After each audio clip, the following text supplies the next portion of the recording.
Chapter 46, A Broken Rule. Nancy came over to give Amy a hug as soon as she walked into the store the next morning. "I'm so sorry about your beautiful bird," she apologized with great compassion.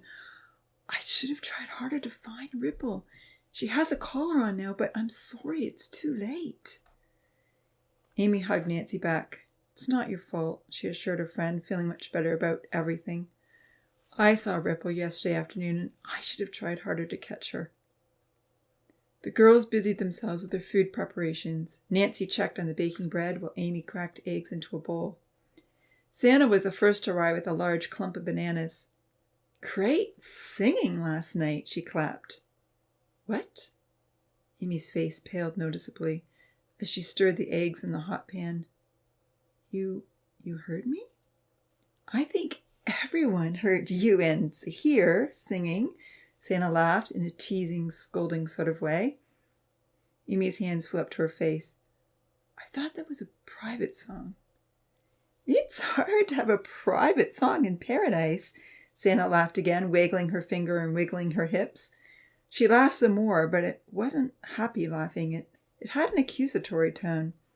"We were all watching out your window," she informed Amy in a sing-song voice. Shaking her finger, she added, "And you broke the rule." Amy closed her eyes and breathed deeply. "Oh no," she said again, realizing that Santa and likely Georgia had seen the hugs. "I really liked your song," Nancy remarked, pulling the hot bread out of the oven. "At least the one you sang was Zahir. The first one was too sad." Amy frowned anxiously. "Even you heard Nancy?" "Sure did," Nancy smiled, "just faintly. But you were singing on the top of a hill." "Me too," Milan remarked, adding the bananas to the big fruit salad. Living as he did on Rainbow Hill with Zahir, it was no surprise that he had heard. A slight smile on his face signaled his approval. "I only intended to sing alone," Amy said defensively, taking the scrambled eggs off the hot burner and bringing them over to the counter. "But Zahir was upset about Fredo, and he needed to sing as well." Santa picked up a honey bun. "Ooh, these are my favorite banana honey buns," she exclaimed, doing her wiggle dance. She helped herself to fruit salad and eggs, and then said, "Well, I'm eating breakfast outside." Amy followed her out. "Is anyone else upset with me?" "Well, Georgia isn't super pleased," Santa relayed. "She said that she told everyone that she loves Zahir first, so he is her man and you are interfering."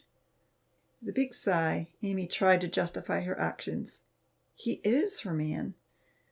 But we, like Zahir and I, well, we just have always sung things together, and we both just lost our pets."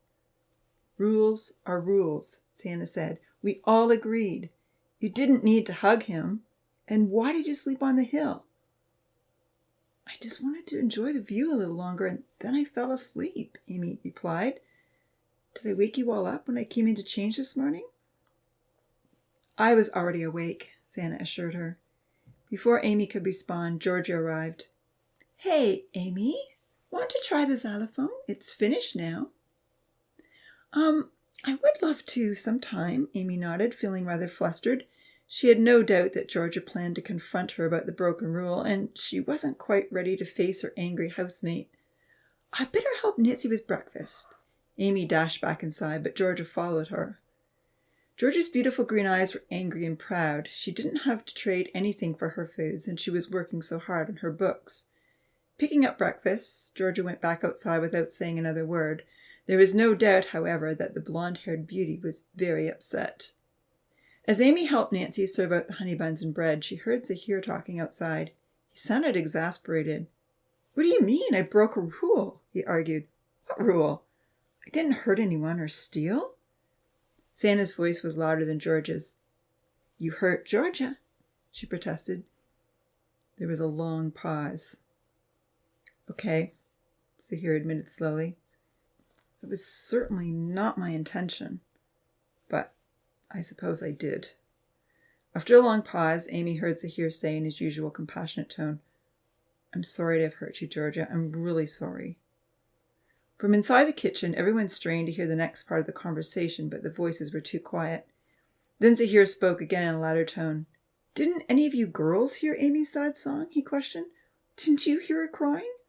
Why was she out there all alone when she has a house full of friends?" Amy couldn't hear George's response, but she did hear Zahir's answer. "Well, she needed a friend," he argued, "and Amy was one of my friends. If she's crying and needs a hug, I don't understand why it's wrong to give her one. No one else needs to feel hurt about it." Inside the kitchen, they all heard Georgia start crying. "Well, you see," Santa said, "the girls made a rule, and you and Amy broke it." "You made a rule? Like your own rule?" Zahir sounded astonished. "Yes," Santa laughed, and then she launched into a description of the rule the girls had agreed to follow. Behind the building board walls, Nancy looked over at Amy with raised eyebrows. "I guess our rule isn't a secret anymore," she said. "There's something wrong with that rule," they heard Zahir say, but Amy couldn't hear his explanation. She looked up quizzically at Nancy, and her friend shrugged. All they could hear were the louder parts of the conversation. Clearing his throat, Milan spoke up. "That rule isn't fair," he said. "It doesn't give the guys any say." Amy and Nancy looked at him in surprise. Helplessly, he raised his hands on each side. "Well, shouldn't the decision about who loves who be made by both the guy and the girl? Not just all the girls?" Nancy waffled uneasily. "Well, the guy can decide if he'd rather hang out with someone else." "I still say it favors the girls," Milan argued. Looking at Milan and then Nancy, Amy nodded her head vigorously. "It does," she agreed, "and I never liked that rule. I wish I hadn't agreed to it." When Zahir came walking in with his morning catch, Amy smiled and did her best to act as though everything was normal, even though inside her heart was beating twice as fast and her hands felt hot and sweaty. However, Zahir didn't look in Amy's direction. Quietly, he passed Milan his pot of fresh fish fillets and collected a honey bun. His dark face was flushed, and they could all tell he was quite upset. Once again, Amy sensed the distant, unfriendly demeanor that she struggled to understand. In her mind, she pondered anxiously. One minute, he is my friend. The next minute, he isn't. Why does he do this? Odin had overheard the discussion outside the store, and as he walked in and Zahir walked out, he couldn't resist mocking. "Hey, I hear you're breaking rules.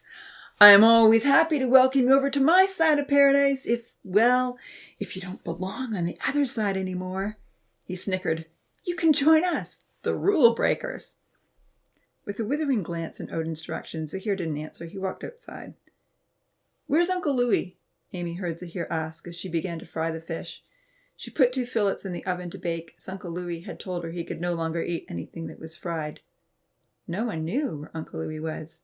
The door to his bedroom was shut, but it was unlikely that he would still be asleep. As Amy finished her kitchen duties, she heard his name being called outside.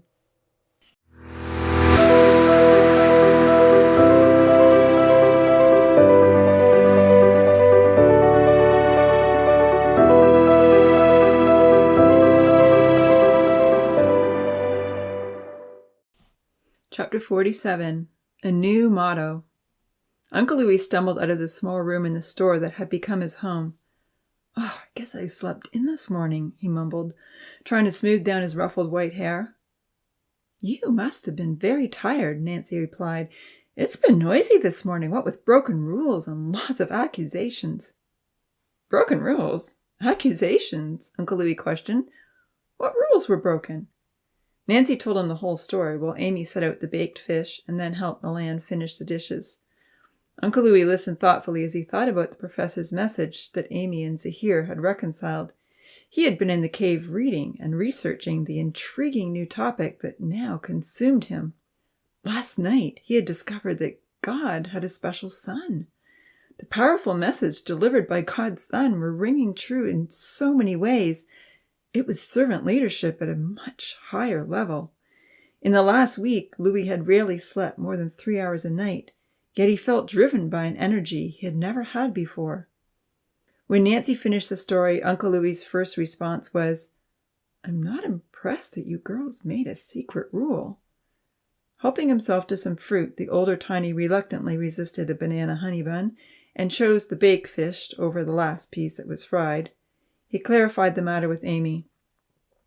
"So Zahir gave you a hug because you were crying, And then you sang a song together about friendship.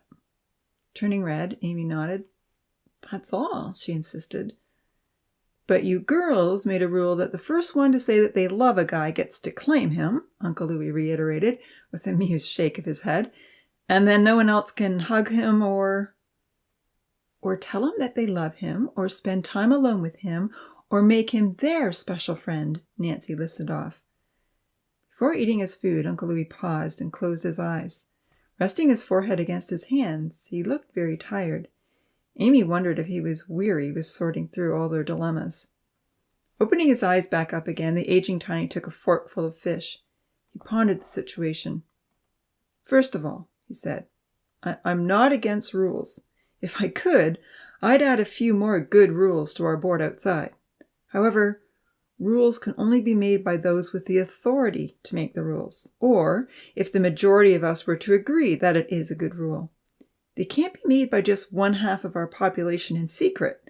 Rules can be destructive if they favor one group over another. So the girls' rule will not be kept here in paradise. With a wide grin spreading across her face, Amy nodded. She was very pleased that Uncle Louis had dismissed the dumb rules so easily. Looking up at her as he dug into his fruit salad, Uncle Louis said, I'm really thankful, Amy, that you had a good friend who shared your pain when you were crying. If I had heard you, I would have given you a hug. Thank you, Uncle Louis, Amy smiled. I know you would have. He nodded, but there was a sober look in his eyes. With a sigh, he probed. Tell me, Amy, if Zahir was your boyfriend, and you saw him hugging another girl in the night and singing a beautiful song with her, how would that make you feel? Very jealous, I guess, Amy admitted. Looking a little surprised that she had answered so quickly, Uncle Louis nodded. Yes, you probably would, he agreed. So regardless of rules or lack of rules, always think of this principle. Whatever you wish that others would do to you, do also to them. If you always treat others the way you want to be treated, you will rarely go wrong. Amy looked up, wide-eyed. She had never heard Uncle Louis say this before. This message was different than the no hurting rule. It went way deeper. She had to think about it carefully. Thinking about it evoked a small measure of empathy towards Georgia, but it quickly faded. So, should I have just told Zahir to go away? She asked, a little miffed to think that she shouldn't have accepted Zahir's welcome comfort. Well, you need to think of Zahir's feelings as well as Georgia's, Uncle Louis said gently, finishing off his breakfast. They are both your friends. But imagine yourself in George's place. It wasn't hard for Amy to envision herself as Zahir's girlfriend, standing at the window jealously watching the dark-haired man whom she loved hug another girl. She knew the hugs hadn't been just quickly friendly embraces, but the best hugs she'd ever been given. The song hadn't been a silly little ditty, but a deep personal expression of friendship. Had things been the other way around, she realized that she would have hoped the other girl would respect that Zahir already had a special relationship and not add in a touching line about her heart mending. Tears welled up in her eyes. Should I apologize to Georgia? Amy asked grudgingly. That would be really nice if you did, Uncle Louis agreed, reaching over to squeeze her hand. It might help to ease some of the hurt feelings. Resentful that her beautiful moment with Zahir had been ruined by all the protests, and upset that she now had to apologize, Amy left the store alone. Once again, tears were in her eyes and angry feelings were in her heart. Georgia was waiting outside the store to walk with Amy on the way to school. Amy was miserable. Georgia hadn't included her in anything for a long while, and she knew this wasn't a friendly catch-up. On the way to the schoolhouse, the beautiful blonde chatted about Zahir's amazing work on the xylophone, and how he could tell if a note was only off by a little, and how he knew exactly how to make it right. Amy kept quiet, while angry feelings smoldered. She didn't want to hear how amazing Zahir was from someone who was guarding him jealously. Uncle Louis's wise words echoed in her head, but they were having no effect on her heart. She chafed at the thought of apologizing when she didn't feel one bit sorry for what she had done. Ahead of her, Santa was racing after Lima because he had taken her multicolored sequin scarf. I'll get you back, Lima boy, Santa was shouting. Nah, you'll never catch me, Lima laughed. Oh, yes, I will, Santa laughed. And when I do, you'll get tossed headfirst into the chicken yard. Lima turned around and egged her on. Try it, he teased. Charlie walked sadly behind them, holding Bojo in his arms. He was devastated that Santa was no longer his special friend. I love Zahir, Georgia said firmly, with a happy sigh, as they drew closer to the schoolhouse. They could see the other tinies finding seats on the stairs. I'm so glad you only like him as a friend. Amy didn't look up. She clenched her jaw and stopped walking. She didn't want to get any closer to the schoolhouse and be overheard. You and Kenzie would be really good for each other, Georgia continued with a smile as they stood a safe distance from the school. He's always busy like you. He works hard. He's good-looking. And I know he loves your voice. He told me so. You aren't the only one who loves Zahir, Amy said quietly. Georgia stopped smiling. Maybe not, she retorted fiercely, her green eyes narrowing. But I told everyone I love Zahir first, and you agreed to our rule. No hugging is part of the rule. Anger provoked more anger. Uncle Louis said that rule is dumb, the copper-haired girl protested loudly. He said it isn't a rule anymore. We don't have to keep it. With tears streaming down, she added, You don't deserve Zahir. You think you're better than him. He was my friend first. I hate you. Seeing the stunned look on George's face and horrified by her own outburst, Amy turned around to run for cover. That was when she realized that Uncle Louis was right behind her. He had heard everything. The look of deep disappointment in his eyes broke her heart. Instead of apologizing to Georgia, she had actually made things worse. She'd even misrepresented Uncle Louis's response to the rule. Unable to bear any more, Amy fled to the garden.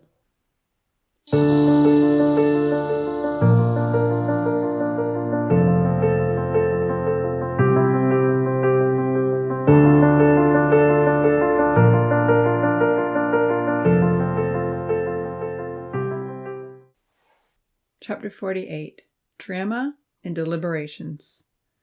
Through all the emotional drama that morning, 20 very important scientists from around the world were listening intently. As the tinies walked to the schoolhouse to hear Uncle Louis's lesson on solar energy, many scientists were asking the professor questions about their lives, activities, and state of mind. Since Evan had told the tinies that they were being watched occasionally, sometimes it had occurred to them that this could be the case. However, they never saw anyone looking back and rarely noticed instant responses, so with all the deliberations that morning, no one considered that there might be many eyes gazing in. Some of the 20 intelligent visitors had found the morning conflicts over the girls' rule fascinating, while others were amused. Only the remarks made outside the store had been heard. Uncle Louis's quiet comments to Amy over breakfast had not been picked up.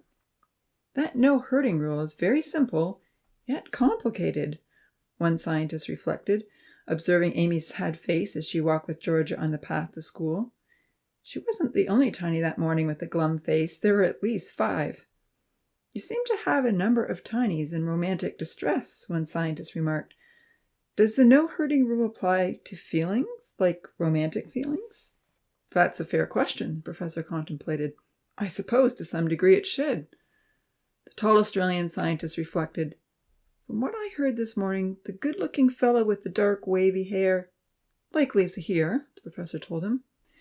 Ah, yes. Well, I would say that Zahir hurt the blonde beauty. Should I say his girlfriend? Professor Lemans nodded. Georgia, he told him. I suppose she is his girlfriend, he admitted reluctantly.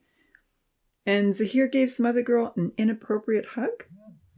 No, the professor said defensively, quite dismayed that the beautiful reconciliation the night before had caused so much turmoil. He now appreciated Evan's foresight in suggesting they wait until everyone was 25. Zahir and Amy were always good friends from the very start, he explained. I didn't even know about the silly girls rule until today. It was never approved by me, and it's likely been the cause of many misunderstandings. All of a sudden, Amy's outburst caught them all by surprise. Professor Lemhans was embarrassed, especially when the lovely copper-haired girl ended her angry tirade with, I hate you. Swallowing hard, Jack swung around in time to see his beloved girl running toward the farmland to hide behind the tomato plants. He saw Uncle Louis standing silently, watching the runaway flee. He knew Louis shared his disappointment, and Louis had no idea how terrible the timing was. "Did you hear what she said?" Georgia protested tearfully to the older Tiny. "I've never heard anyone say they hate someone. First she tries to steal my man, and then she yells at me for being upset. Aren't you going to tell her off?" "In time," Uncle Louis nodded, if I need to." The dilemma instigated a debate in the viewing room. Jax found himself trying to justify the situation as he showed the video of the first celebration and explained about the recent loss of pets and Amy's sad song on the hill. "But if Georgia is his girlfriend," the female German scientist contended, "hugging another girl would hurt her feelings. Therefore, I would agree that Zahir broke your rule." Several scientists agreed with her. Reluctantly, the professor had to admit she had a good point. Once again, something he thought was right and beautiful was in question by others who thought it was wrong and hurtful. In his mind, Amy and Zahir belonged together, and Georgia was the intruder. But there was no doubt that personal bias had clouded his vision. There was a lengthy discussion over whether or not the no-hurting rule applied to romantic feelings and if the girls' rule was valid. The renowned physicists from California deliberated. So what would one do if they didn't want to be in a romantic relationship with someone else who claimed them? Do they have to stay with that person just because they aren't allowed to hurt their feelings? "Oh, I don't think there's anything more painful than a broken heart," the German lamented. "I've always heard all is fair in love and war," a Dutch scientist argued. "I don't think you can apply your rule to relationships, at least not unless marriage-style promises have been made," she insisted. "Pain is simply part of the investigative process as people attempt to find a mutual friendship that works well for both of them." The intense discussion was good, even if the professor had hoped to share a happier day with his guests. Yet he knew this was all part of studying human behavior in ideal circumstances. Adding in his own opinion, Jacques Leman said, "I think one simple rule of no hurting is valid and good. However, I admit it's hard to apply in all situations." "True," the Australian agreed. "And if you try to make a rule for every possible situation, you'll quickly run out of room on your board. And who has the authority to make a rule? Better to keep it simple. Give the teens the opportunity to sort things out for themselves." "They need to follow their hearts," the professor nodded. Not everyone agreed, and the argument continued until another loud noise inside the dome caught their attention. Had the Tinies known they were under close observation that morning, Odin might not have yelled so loudly at Damien, who was trying to explain to his group why they needed to keep the foil very smooth. But then again, had Odin known he had an audience, he might have yelled even louder. Damien certainly would not have yelled back. Had Damien known so many eyes were looking his way, he may have lost focus on the solar oven he was building and started planning a grand surfing show. He would have wanted to entertain all the scientists with his impressive abilities on the water. Georgia would not likely have talked so openly to Lily about Amy's wrongdoing. Poncy might not have snuck into the store to steal elastic bands for the target practice area. Dia may have put a little more effort into helping her partners build the cooker if she had known the scientists were asking if she was lazy. In her defense, the professor explained that she was an amazing dressmaker and worked steadily every day making the attractive clothing that most were wearing. Amy would not have stayed behind the tomato plants for so long had she known so many were looking in.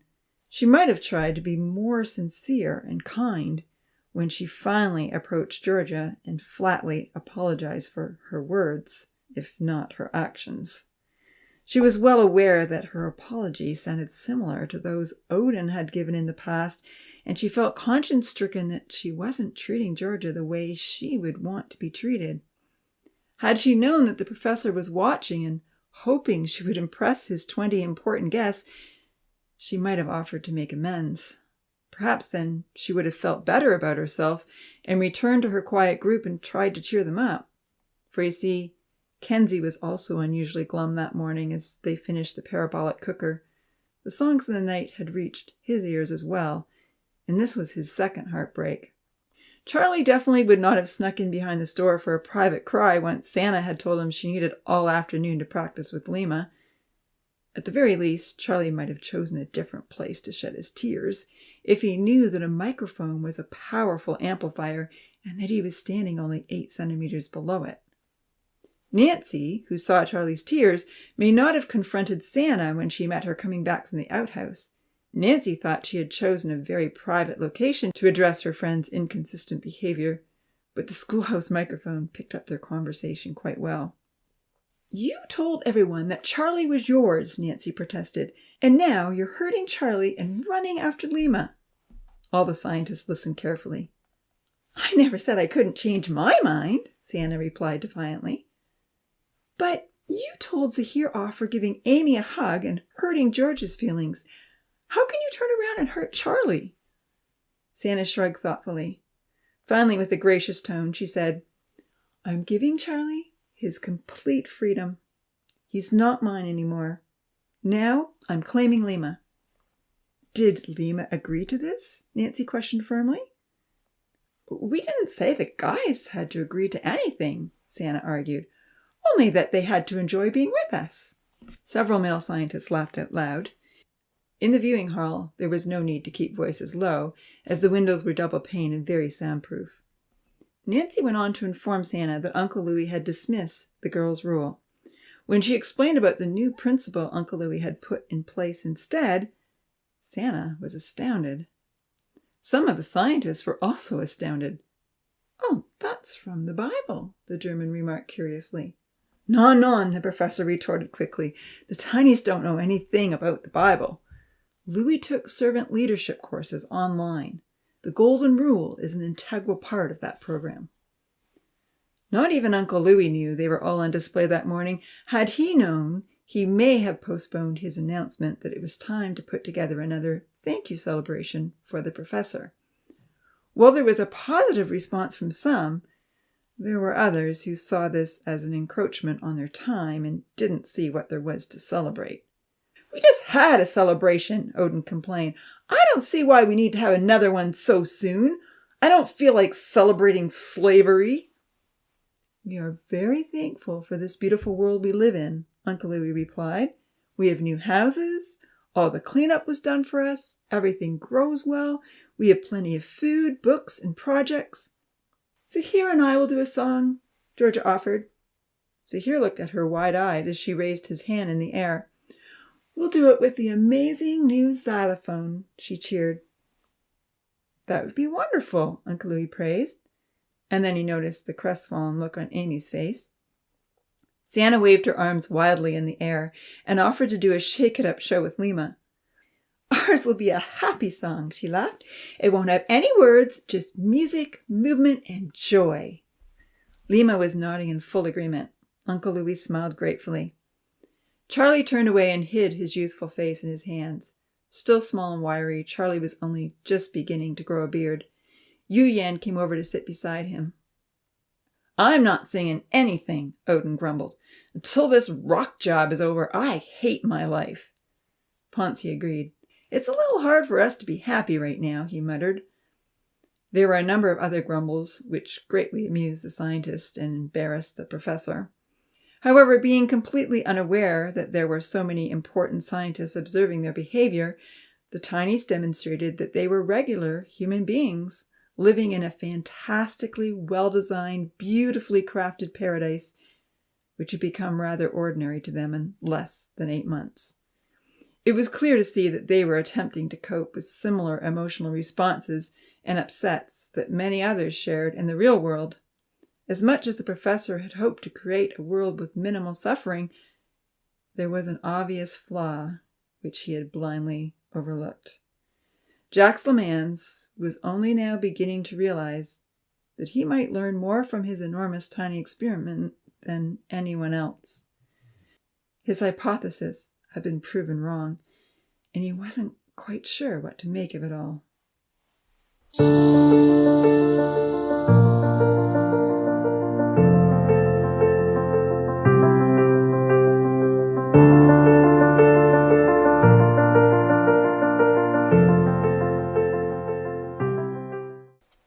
Chapter Chapter 49, A Rough Day.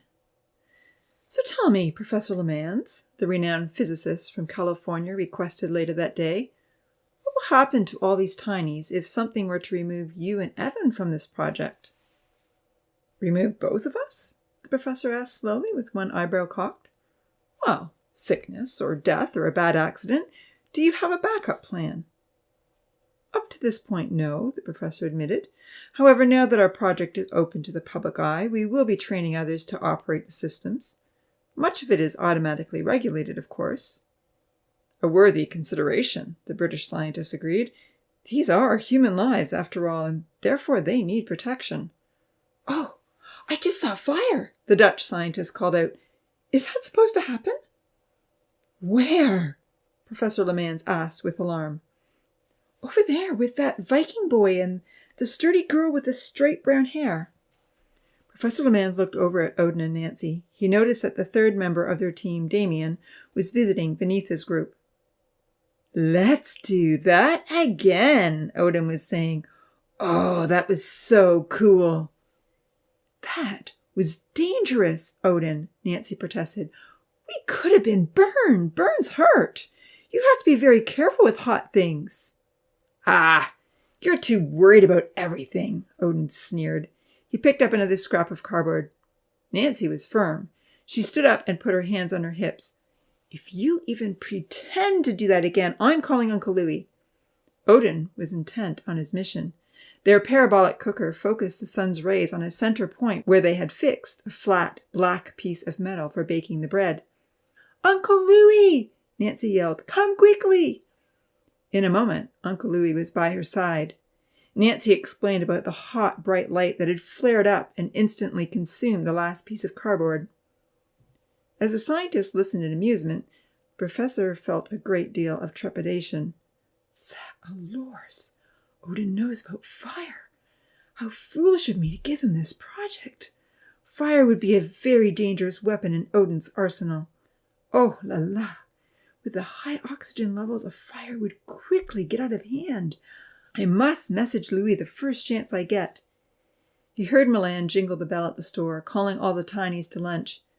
That is their lunch bell, the professor explained calmly to the scientists, thankful the solar experimenting was over for the day. Everyone watched as the young adults put their project safely away on the schoolhouse deck and eagerly hurried over for lunch. Odin and Ponzi pushed past the others to reach the door first.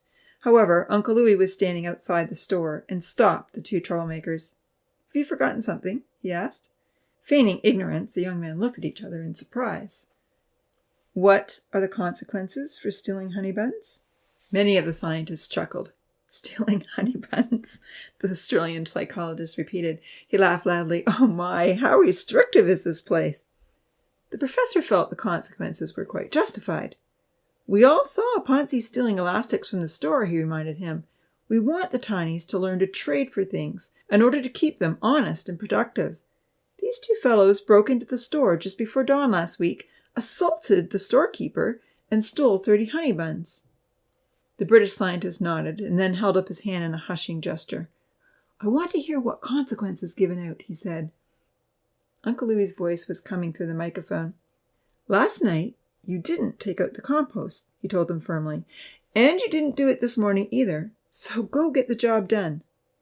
We were so tired last night, Odin whined, rubbing his eyes wearily. It's unbearable to work all afternoon. Ponzi rubbed his thighs. Oh, my legs hardly bend anymore. Uncle Louie smiled. Good news, he told them. Sore muscles means you're getting stronger. You boys will be in tip-top shape when your job is done. Huh, I thought this was paradise, the American psychologist chuckled. Sounds more like boot camp to me. He's tough, the Australian smiled.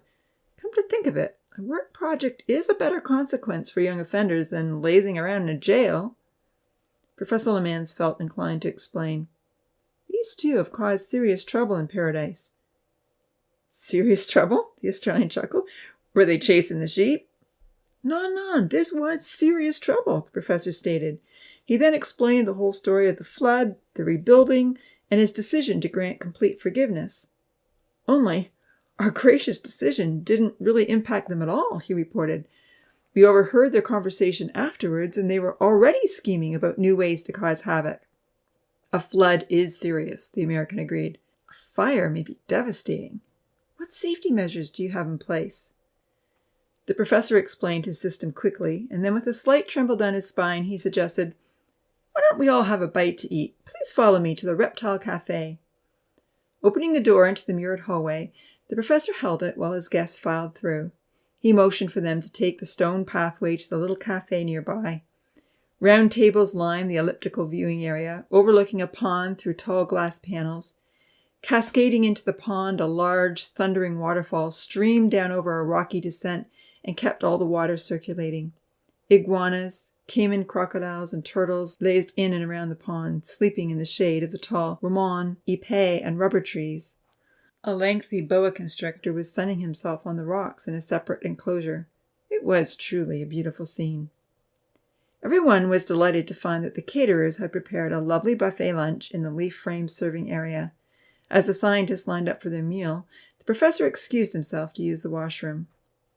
The washrooms were at the other end of the rainforest biome, but the professor took the quick route through the mirrored hall to reach the men's room. Once safely inside, he pulled out his phone and messaged Louis. "I saw the fire. We can't allow Odin to have the ability to start a fire.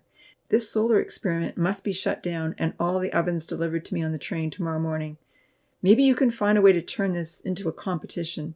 Tell them I'll judge the projects or something like that. Insist that Nancy doesn't allow Odin to purchase any foil at the store. I'm busy the next few days with important guests who are viewing Paradise. You are all being watched. Please keep a close eye on Odin. I'll leave this in your capable hands."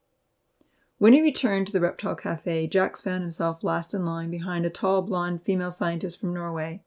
Many of the others were now sitting at the tables, commenting on the magnificent waterfall and pointing out the various reptiles they could see. "You have some very good-looking tinies," the Norwegian laughed as she helped herself to the coconut chicken salad and slices of pineapple. "Yes, that dark-haired boy is a prince," a female Danish scientist giggled, joining the line behind the professor. She was returning for second helpings. "You must be referring to Zahir," the professor told them proudly as he helped himself to the food. "He and Amy have created some beautiful songs." "Oh, I'd love to hear one," the Danish scientist begged, picking up a grilled chicken and chipotle sandwich. As they made their way over to the tables in front of the glass enclosure, the professor said, "I did record a new one just the other day." He set his food down on the table and took his phone out of his lab coat. Scrolling through his apps, he found his recording and pressed play. "Sometimes when I'm sad," began the gentle melody. Everyone around him looked up. "When I'm feeling bad, when I can't find glad, I need to reach out, I need to stop doubt, I need to turn around and find a special friend." There were tears in the Norwegian's eyes. "That is so beautiful," she raved. "What lovely voices! You should record them professionally and release the song." "It's a rather sad song, if you ask me," the Australian pointed out, taking a bite out of his vegan black bean wrap.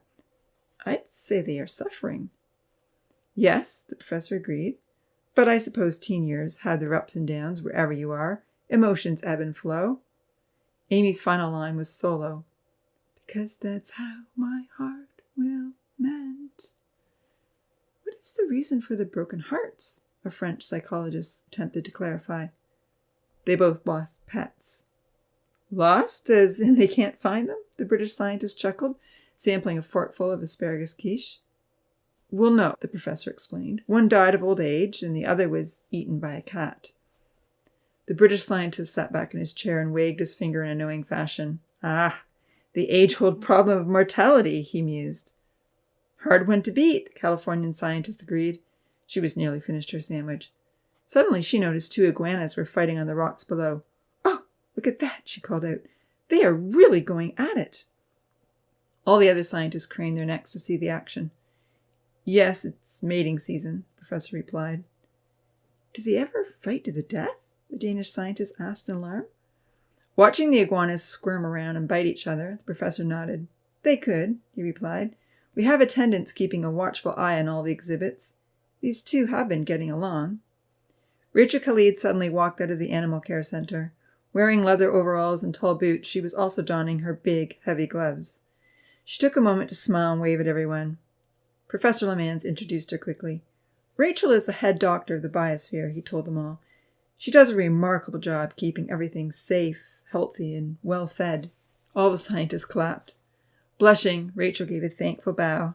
Then pulling her gloves up high, she explained, I'm just going to grab Bert. He's always getting beat up. Everyone watched with great interest as Rachel climbed down into the pond area and pulled the two iguanas apart. Taking the one up in her arms and fending off the other that was biting her boots, she gracefully made her way back to the animal care center. There was another round of applause. Having finished his wrap and going back for a cocoa bliss ball, the Australian asked, What is the name of the blonde tiny again? Her name is Georgia, the professor smiled. She is also quite musically inclined and a good artist. There were many other inquiries, some favorable, some derogatory, and the professor did his best to present his tinies in a positive light. Well, I vote to go back in and watch some more, the vocal psychologist called out, raising his right arm in the air. Having feasted well on all the good food, everyone agreed and piled their empty plates in the wash bins. The professor led the way back to the viewing room. Lunch was long over in paradise, and a surfing show was about to take place. Many of the tinies were lined up on the pier. Ooh la la, you've got to see this, the professor raved, motioning for everyone to join him quickly. Georgia and Kenzie were providing an upbeat shake and clang to tell everyone it was time to gather. Moving their bodies to the beat, Santa and Lima were wearing complimentary, colorful surfing suits with plenty of sequins. They performed their synchronized show in a jolly fashion with lots of laughter, funny sounds, and lively dancing. White-capped crests were rolling in across the lake. A female tiny with long dark hair stood at the end of the pier in a glittering blue outfit, clutching her surfboard. One lanky young man with stringy brown hair stood beside her and was wrapping his ripcord around his ankle. Many of the tinies were sitting on the edge of the pier with their legs in the water, watching the well-built surfer who was already far out as he paddled to the edge of the lake. Damien was attempting to reach the full impact zone. Hey, this looks fun, the Australian cheered as Franz and Lima dove in with their boards. Those waves are cranking. Santa and Vanitha stayed on the pier waiting for their moment to join the show. Oh, and look, there's the Viking, one of the female scientists called out, gazing in a different direction to everyone else. Sure enough, on Mining Hill, the two discontents were digging out long flat rocks under Uncle Louie's supervision, and the blonde one did look Scandinavian. The scrawny one called Uncle Louie over to examine something. When the older tiny's back was turned, Odin picked up a sign and waved it in the air. Big letters spelled out, Get us out of here. Perplexed, the professor wondered what Odin was thinking. Uncle Louie put a stop to his actions as soon as he noticed, but by then, all the scientists were commenting on the visual request. He really is unhappy in there, the psychologist mused. He's in boot camp, the Australian reminded him. No one enjoys facing their consequences. Here come the cooks, the professor pointed out, hoping to divert attention to the show. Amy, Nancy, and Milan were running from the store in the direction of the lake. A petite female scientist was intrigued. How did they learn to cook? She asked. Trial and error, the professor replied. I did send in a little cookbook, which they use a lot. Occasionally Louis, the older man you see in there, will Google recipes online and send me the link. Then I'll print off the recipe in a 6-point font and send them in on the train. Turning around sharply, the British scientist asked, Did you say Google? As the surfing show began, many of the scientists were intent on watching the performance, while the professor talked to the others about the control cave, the phone, and Louis, his first little man. Ooh, he's good, the German scientist applauded, watching the show. Did you see that flip? What a star, some of the others agreed. I'll bet all the girls are after him, the German scientist added. Franz and Lima were still swimming out to the waves. 2 girls stood on the pier with surfboards in hand. I'd say all 3 dudes must get a lot of attention, the Californian laughed. Nice show. While one of the beach boys had taken surfing to a new level, Lima had spent more time teaching Santa than perfecting his own moves, and Franz had been hanging out at Odin's target practice much more than at the lake. Lima didn't quite execute his cutback, and Franz fell off his board twice.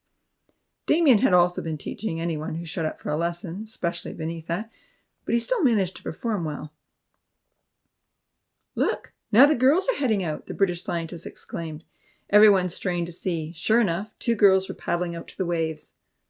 "That's Vinitha and Santa," Professor Leman said proudly. "Vinitha is the most artistic. Everyone trades for her beautiful pottery. Lately she's been learning how to surf. And Santa has been a dedicated gardener until recently. She's always laughing and singing, and she has rhythm. She's been teaching a few others her dance moves." "Both beauties," the Australian declared. Vinitha and Santa stuck to the basics, but they stayed on their boards and had some long rides. All the scientists cheered and clapped when they rode into shore. The professor was thankful he had put in double-pane glass so that the loud noises didn't transfer to paradise. For the next few hours, when the show was over, the scientists watched the farmers maintain the gardens. They saw Vinitha paint pottery, and they heard Zahir and Georgia attempt to create a new thank-you song. They watched Amy carting vegetables and another pot of honey to the store, while Odin and Ponzi began work on the patio under Louis' supervision. However, they couldn't see inside the store where Nancy, Milan, and Amy prepared dinner, nor did the voices always come through clearly when the visitors hoped they would. Overall, in the 8 hours of viewing that day, the scientists saw enough to get an idea of what life was like in the professor's paradise. Between regular refreshment breaks in the Reptile Cafe and lengthy questions and answers, it wasn't until just before dinner that another salient discussion was overheard. Odin and Ponzi were on their way to Mining Hill to collect another cart full of rocks. "Man, I hate this place," Odin was saying. "We're slaves in here." "We need to find a way out of this cage," Ponzi agreed. "I think I know a way," Odin bragged. "How?" Leaning over, Odin whispered in Ponzi's ear. "It would be helpful to know what he is saying," the professor laughed, although inside he didn't feel like laughing at all. "Why would anyone want to escape paradise?" the American queried. Ponzi looked startled by Odin's suggestion. "Wow," he said slowly, "but what if people get hurt?" "Some deserve to be hurt," Odin replied harshly. "But we'll try to minimize the people damage. We just need to get out of here. This place is one giant cage, and I want to be free. I want to see the real world. We need to know what is really going on out there." The British scientist frowned. He sensed danger. "Stay tuned for the next episode," the Australian joked in a deep voice. "It may get scary." Everyone laughed nervously. "I don't think we can base any conclusions on Odin," the professor cautioned. "The majority of the Tinies are very happy with the freedom they enjoy. Certainly there are some things we schedule for them, like a morning of school and regular meals. They are also encouraged to do some work to earn food and materials. But other than that, they are able to choose whatever interests them." "What do they do in the evenings?" the Australian inquired. "Louis does private counseling work a couple evenings a week, but that only involves 1 or 2 individuals at a time. The rest can hang out at the beach, swim, go-kart on the hill, write songs, draw pictures, feed animals, whatever they like." There were many more questions, and the professor was feeling quite weary. He was glad to see 6 o'clock roll around. Just before leaving, the French psychologist, who had been very quiet all day, made one simple reflection.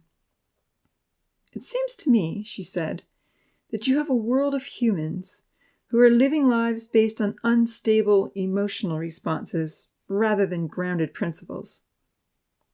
"Follow your heart," the professor replied with a look of confusion.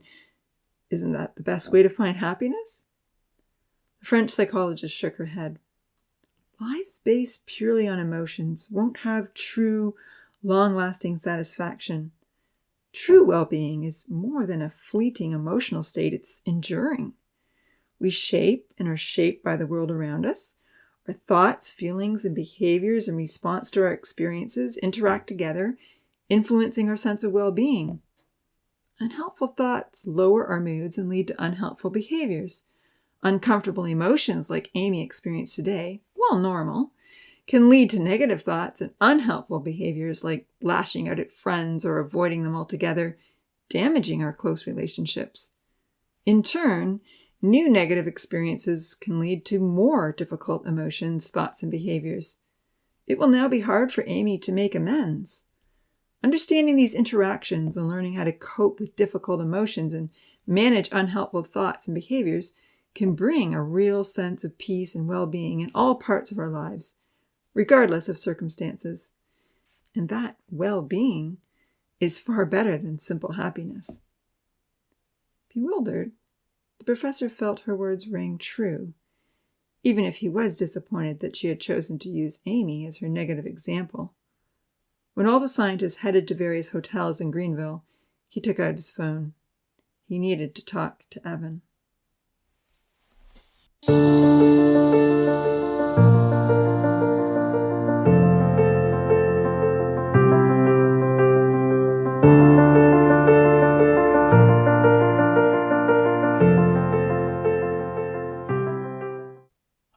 Chapter 50. Human Nature. Evan answered the video call in his basement apartment. "How did it go today?" he asked. "Rough," the professor sighed. "I suppose I've been rather idealistic. I thought things would work out differently than they have." "Let me guess," Evan chuckled compassionately. "Odin and Ponzi were complaining. Amy and Zahir were upset about losing their pets." "Even worse," the professor admitted, walking back and forth in the viewing hall as he looked at Evan on his screen. "Georgia and Amy had a big tiff over Zahir. The girls made a rule that the guys didn't know about, yet it impacted everyone. Thankfully, Louis abolished it. Amy told Georgia that she hated her." "What? Amy said that? I can't believe it." "Neither could I, but all the scientists heard. And that's not the end. While everyone was watching, Louis came down hard on the troublemakers, and it sounded like he was running a boot camp. Charlie was crying over Santa. Nancy told Santa off. We had a theft in the store, and this is the worst. Odin learned how to start a fire." "Oh, that is a rough day," Evan acknowledged anxiously. "And very dangerous. How did Odin start a fire?" The professor explained, and Evan agreed, that the solar project had to be abandoned immediately and the reflective materials sent out. "It's tragic that Odin chooses to use the knowledge we give him for harm," Evan mused. "We have to think carefully about what we share with him, or he may seriously hurt others or even destroy the whole place." Then the professor told him about Amy's sad song that he'd heard in the night. "My hypothesis is wrong, Evan," the professor acknowledged. "We created a beautiful paradise with everything the Tinies need for their success. We've tried our best to put systems in place to protect them from harm, but our efforts haven't guaranteed anyone's happiness or safety." "True," Evan concurred, sadly observing the professor's weary-lined face on the screen. After a long conversation with Seth that day, he had so much he wanted to share with the professor, but he wasn't sure his mentor would be receptive. He took a deep breath and decided to try. "I know you really don't like Seth's worldview," he prefaced, "but he's explained human nature to me, and I believe this is the problem." Sitting down on a bench in the hall, the professor groaned. "What do you mean?" Evan explained how the first humans had fallen from the very good state in which they had been created and been cursed with human nature and mortality ever since. It was the same story Seth had explained to his science class at least twice. Resting his chin on his hand while he listened, Jax did not like Evan's remarks that we are no longer naturally good. Our hearts are now inclined to be ungrateful, distrustful, angry, hateful, covetous, selfish, and proud. It takes an influence of goodness to pull us away from these inclinations. "That allures, Evan. What are you saying?" the professor replied with dismay. Swallowing hard and mustering his courage, Evan tried to summarize what Seth had shown him from the Bible. "Sir," he said, speaking earnestly into the phone, "every one of our Tinies has human nature, which in itself is sufficient to bring misery and suffering. And even in the world that we've carefully protected from most tragedies, sadly, the process of death has been accelerated. Death is an enemy that you and I can't destroy. We live in a broken world, Jax, so we shouldn't be surprised to face sadness and difficulties. But there is good news." "I don't want to hear your good news," the professor grumbled, rising up from the bench. "Why would any just God ever think it's fair to put so much suffering on his creation?" Because, Evan pleaded, suffering has a good purpose. Oh la la, how is that even possible? Think about what you are saying, Evan. This is what Seth explained to me, Evan asserted gently. Suffering is the pressure God puts on us to mold us into beautiful pottery. It can strengthen our characters and humble us to develop empathy for others.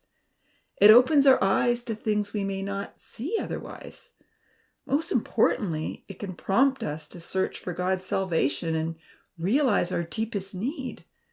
But suffering only has a good effect if we stay pliable in the Father's hands.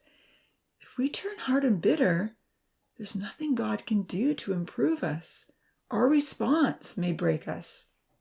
Really, Professor said sarcastically, knowing exactly the state that he was in. He didn't like the fact that his one and only assistant was switching sides. Saying a terse goodbye, he slid his phone back into his pocket. That's Seth, he murmured. He's confusing everyone. How will Evan and I continue to manage this project if we no longer see things eye to eye? Evan sighed and stared at the black screen on his phone. How do I explain this to him? He asked himself. I hope he doesn't tell me to stop assisting. I love the Tinies. They need me as much as they need him. What do I do?